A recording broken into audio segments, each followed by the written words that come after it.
I stood there jaw clenched as the HOA's tow truck hauled away my 5,000-gallon emergency water tank, the one legally registered with the county for wildfire response. Karen Stories. The president of our HOA, and apparently queen of bad decisions, barked at me from across the street. "Eyesore removal, buddy. You're welcome." Oh, bless her heart. She had no idea she had just yanked the only real firefighting resource in a 30-mile radius. And let me tell you, karma was about to hit faster than a grass fire in August. Let me back up a bit. Our little community, Hidden Pines Estates, used to be the best-kept secret in Northern California. Beautiful, forested, peaceful, and every single dry season. One cigarette flick away from a firestorm. Now, I'm not just any homeowner, I'm a retired fire captain. After losing half my crew in the 2018 Camp Fire, I made it my personal mission to never let my neighborhood become a headline. So I worked with the county to install a temporary 5,000-gallon water tank right on my property. Fully permitted, certified, and tied into our local volunteer fire department's plan. But Karen thought it was ugly. Karen thought it lowered her property value. Karen thought her freshly pressure-washed white picket fence was more important than the safety of 87 families. Over a couple of months, she whipped the HOA board into a frenzy, citing obscure bylaws about unauthorized exterior structures, slapping me with daily violation fines, 100 a day, escalating, sending me letters so nasty you'd think I parked a rusted-out pickup truck on my lawn instead of setting up life-saving infrastructure. I pushed back, of course. I showed them the permits. I attended the meetings. I explained slowly with small words that the county fire marshal personally approved the setup. Didn't matter. At the emergency special session, Karen called with a board quorum, suspiciously packed with her golf buddies. They voted 4-1 to have my tank towed, citing non-conforming structure rules. They actually cheered when the truck pulled away. Imagine that. Grown adults celebrating like they just liberated Paris because they got rid of a water tank. 2 days later, a wildfire sparked 3 miles north of us. Winds shifted in Hidden Pines Estates. Well, let's just say when the smoke cleared, folks weren't clapping for Karen anymore. And me, I wasn't done yet. Oh no, because I had every email, every voicemail, and every dirty little maneuver Karen pulled all nicely organized for the county judge. Justice, my friends, was just getting warmed up. You know, if I had a nickel for every time someone said, "How bad could an HOA really be?" Well, I could have bought a second water tank, maybe even a third. Hidden Pines Estates wasn't some massive gated community with marble fountains and security patrols. Nope. We were just 90 modest homes tucked into the foothills, a place where neighbors used to wave from their porches and share zucchini harvests every summer. That was before Karen. Karen moved in 2 years ago, fresh off selling a townhome down in the city. Rumor had it she made a killing in the real estate market, enough to buy herself a 2,800-square-foot dream home here and promptly declare herself Queen of Hidden Pines. She ran for HOA president faster than a hungry dog after a steak, and with barely anyone bothering to vote, heck, some folks didn't even know we had elections, she won by default.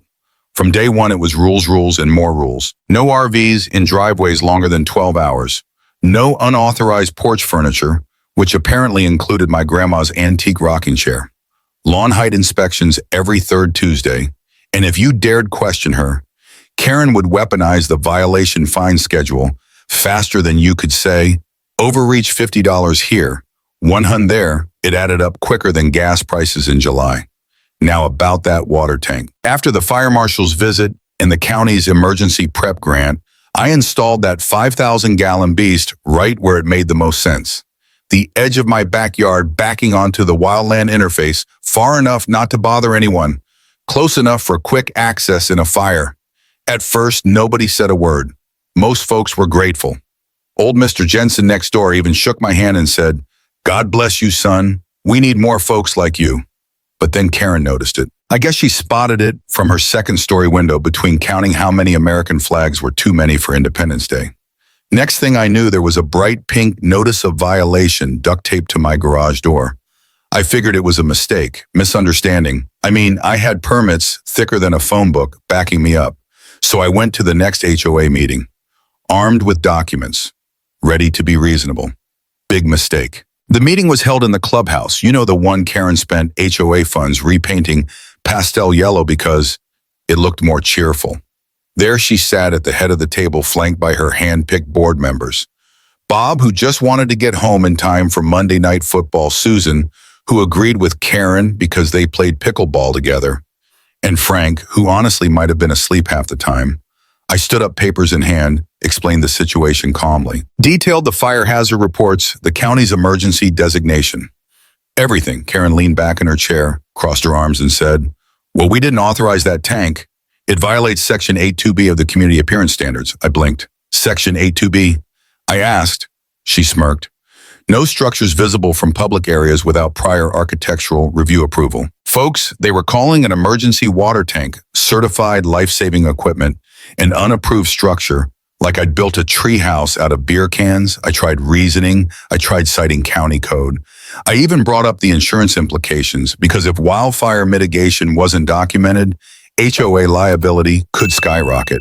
Karen didn't care. She had a mission: purge Hidden Pines of anything she personally found unsightly, including a literal lifesaver. Things escalated from there. First came the fines, 100 a day, 30 days notice to cure the violation, aka remove the tank, threats to place a lien on my property.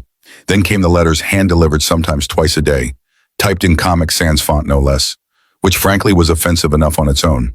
I appealed, filed formal grievances, requested arbitration through the HOA dispute process. Karen blocked it at every turn, citing pending enforcement action. It became obvious.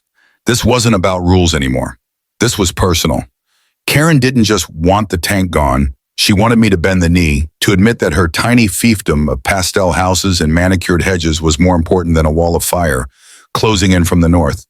Still, I held the line. I refused to remove the tank, kept documenting every communication, copied every letter, recorded every voicemail where she called me combative and non-compliant. When the official special session was announced to vote on forced removal, I knew it was a sham. Karen had packed the board with her loyalists. She even offered complimentary Costco sheet cake to get folks to show up.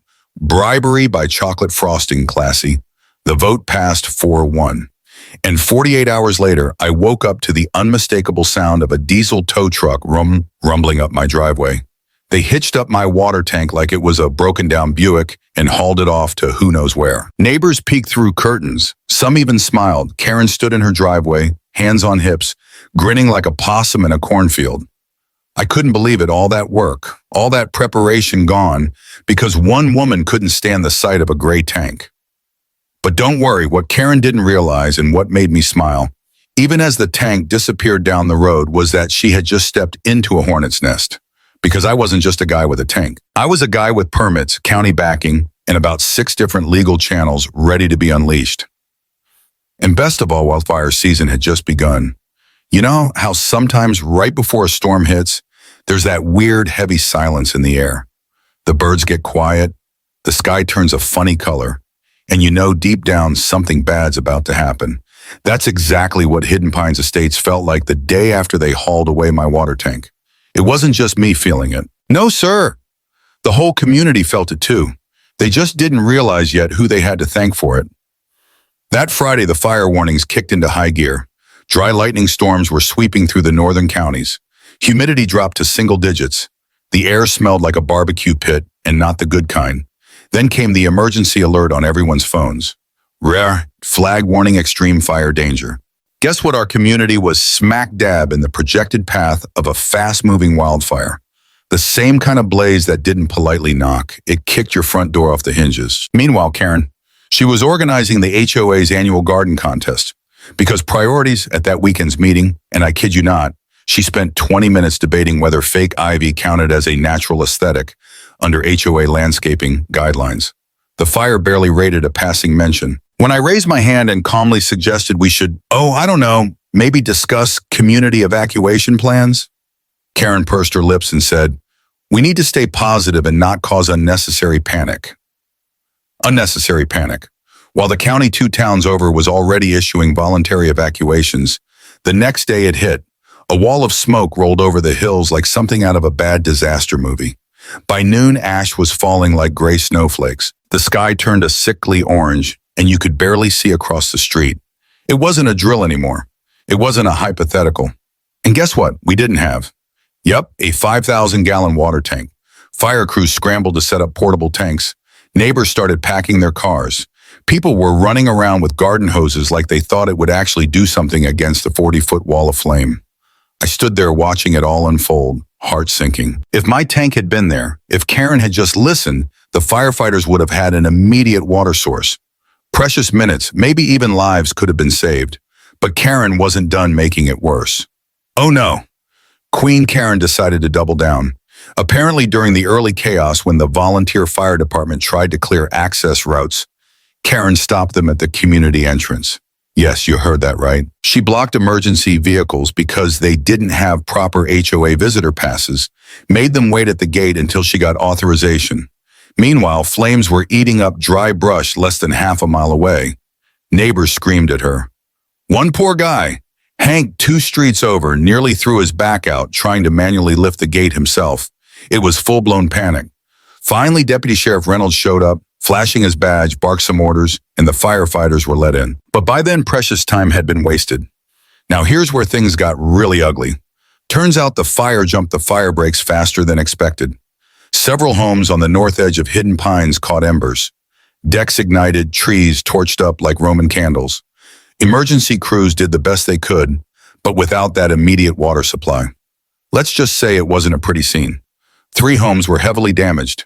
2 others suffered major smoke damage. Thankfully, no lives were lost, but it was damn close. And Karen, when everything started going sideways, she disappeared faster than free donuts at a morning meeting. Neighbors started asking questions. Why didn't we have better emergency plans? Why was the community's only approved water supply removed days before a red flag warning? Why were firefighters delayed at the gate and whose name kept coming up over and over again? You guessed it, Karen. The first cracks in her little HOA empire started showing that afternoon. Mrs. Peterson, sweet 75-year-old Mrs. Peterson, who baked cookies for every new neighbor, marched right up to Karen's house and laid into her. Others followed small groups first, then bigger ones. People were furious, not just at the damage, but at the betrayal. Karen had painted herself as the protector of community standards. Turns out she was protecting her own ego at everyone else's expense. By Monday, the mood had shifted completely. The board called an emergency meeting without Karen presiding. For the first time in 2 years, the clubhouse was standing room only. Folks who hadn't attended a meeting in a decade showed up. Hank brought a file folder 2 inches thick of HOA nonsense.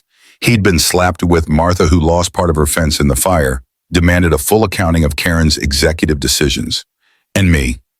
Oh, I had my own little presentation prepared. Every letter, every violation, notice, every blocked request for dispute resolution, plus copies of the permits, the fire marshal's approval, and a timeline showing exactly how Karen's vendetta jeopardized public safety. I didn't need to raise my voice, didn't need to get emotional. The facts spoke louder than I ever could. Karen tried to defend herself, blamed the bylaws, blamed miscommunication. Even tried blaming me for being combative and uncooperative.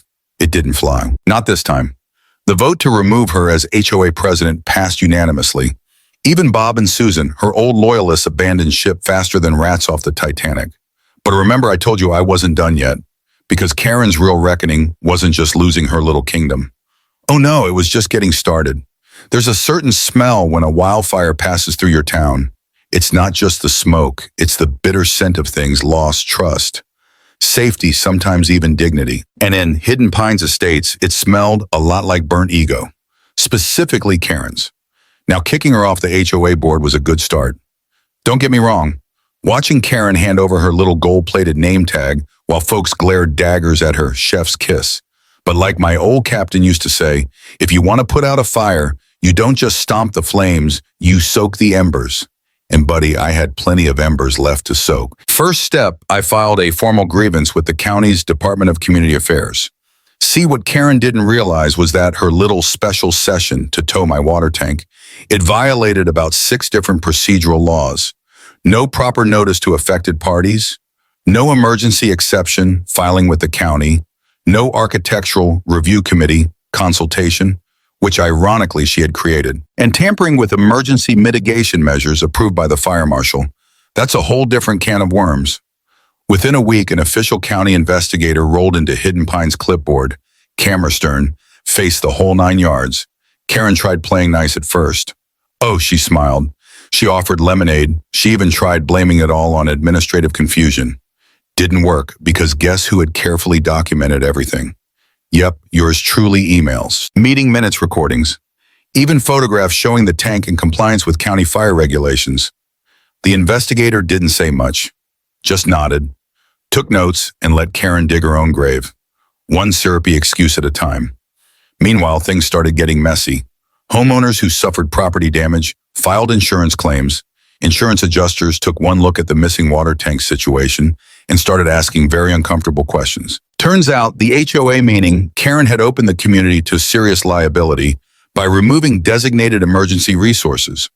Word got around fast lawsuits started flying like mosquitoes in a Louisiana summer. And suddenly the same neighbors who once ignored Karen's antics were now showing up at her doorstep, court papers in hand. But wait, it gets better. I had one more card to play. See, when Karen towed the water tank, she didn't just move it, she disposed of it. Without permission, without compensation, without following any proper procedures. In legal terms, that's called conversion, a fancy word for stealing property and selling or destroying it.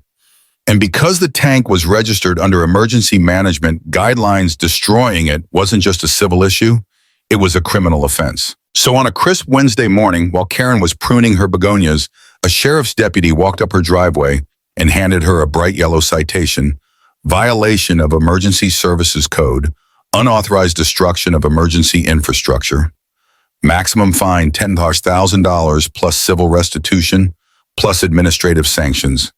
Karen turned about 7 shades of purple. She tried to argue, of course, claimed she didn't know the tank was registered, claimed she was just following HOA policy. Didn't matter. Ignorance of the law doesn't erase liability, not in California, not anywhere. At the next community meeting, and believe me, every resident showed up, Karen tried one last desperate move. She stood up, voice trembling, and gave this teary speech about how she only wanted to protect property values and did what she thought was best. Folks listened quietly, politely, and then old Mrs. Peterson, God bless her, who lost half her backyard in the fire, stood up, walked right up to Karen and said, clear as a church bell on Sunday morning, protecting our homes means more than just looking. Pretty, you cared more about your hydrangeas than our lives. Silence, you could have heard a pin drop. Karen didn't say another word, just picked up her purse and walked out, and she never came back.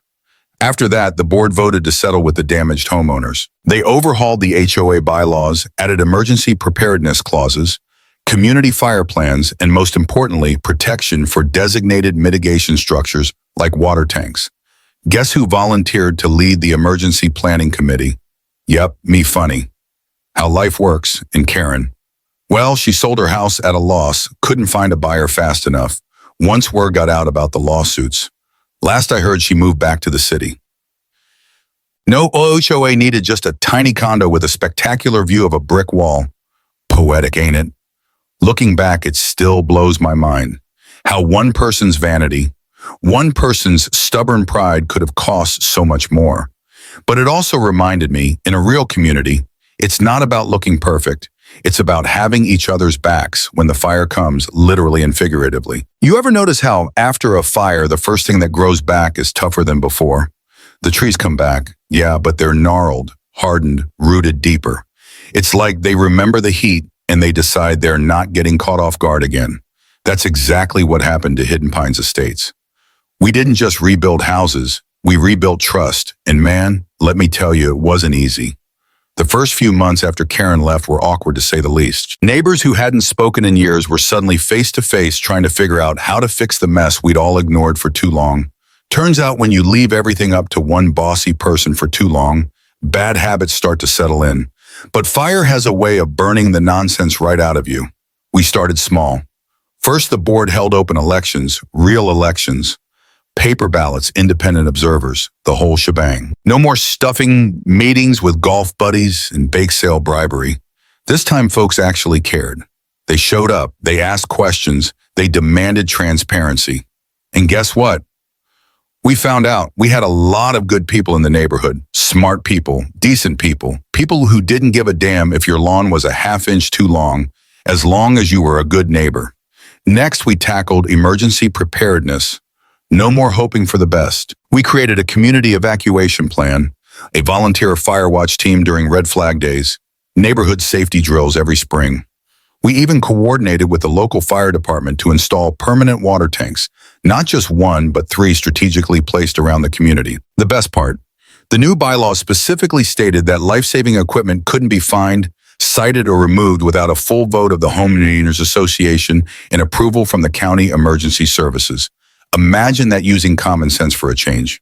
As for me, well, I didn't ask to be a leader, but somehow I ended up chairing the new Emergency Response Committee. Folks figured if anyone knew how to handle a firestorm, political or literal, it was the guy who'd already lived through both. I'll admit it felt good, not because of the title, but because it meant that the next time disaster came knocking, we'd be ready. No more depending on luck. No more hoping a Karen didn't pull the rug out from under us in hidden pines. She healed too. It took time. Scorched fences were rebuilt, gardens replanted, kids back on bikes racing down newly paved streets. There's something about shared hardship that binds a community tighter than any HOA rulebook ever could. I'd sit out on my porch in the evenings, rocking chair, creaking, dog snoring at my feet, and just watch the world settle back into a better version of itself. It wasn't perfect. Nothing ever is, but it was real, and after everything we'd been through, real was more than enough. Funny thing is, when people ask me about Karen, now I don't get mad. I just shake my head and tell them, she taught us what happens when you forget what a community's supposed to be about. And more importantly, she taught us how to fix it. In a weird way, I almost thank her. Almost. One of the last things we did that year was hold a big community barbecue. Everyone pitched in, pulled pork, baked beans, potato salad, piled a mile high. Kids ran around with sparklers. Old folks swapped stories under the string lights. At one point, I stood back and looked at it, all the laughter, the music, the life pulsing through our little patch of the world, and I thought, this is what we fought for. Not pristine lawns or matching mailboxes, but people, family, neighbors who'd run into a burning house for each other if they had to. Later that night, as the last embers of the bonfire faded into the cool autumn air, Peterson, bless her, still baking cookies like a champion, came up to me and said, "You know, dear, we lost some things in the fire, but we gained something better." I asked her what she meant. She just smiled and said, "Roots grow deeper after the fire, stronger too." And you know what? She was right. Looking back now, it's easy to get caught up in the drama, the fines, the secret meetings, the pink violation notices fluttering on my garage door like angry little flags. But when the smoke finally cleared, both literally and figuratively, what really stuck with me wasn't the anger. It was the lesson. You see, communities aren't built on rules, they're built on people. Laws and bylaws can guide us, sure. But at the end of the day, it's compassion that keeps a neighborhood standing when the winds shift and the fires come roaring over the ridge. It's the neighbor who knocks on your door to make sure you're okay. It's the kid who offers to carry groceries for Mrs. Peterson. It's the stranger who becomes a friend when disaster strikes. That's what matters. Not whether your mailbox matches the HOA-approved shade of beige in justice. Well, justice doesn't always come wrapped in a bow. Sometimes it's slow, messy, frustrating. But if you keep pushing, if you stand your ground, armed with patience and facts and a little bit of stubborn pride, eventually the truth does win out. Sometimes you have to walk through the fire to find your footing again.